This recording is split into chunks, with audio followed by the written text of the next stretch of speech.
চাষী কেতে কষ্ট পেছি ছাতিকে পথর করি হল ধরছি নঙ্গল খেতে লগাছি কেতে পরিশ্রম করছি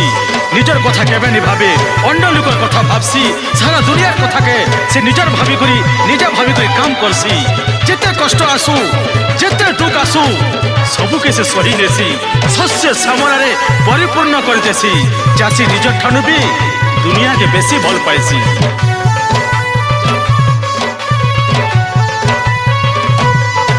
हमर मार मा कहू छे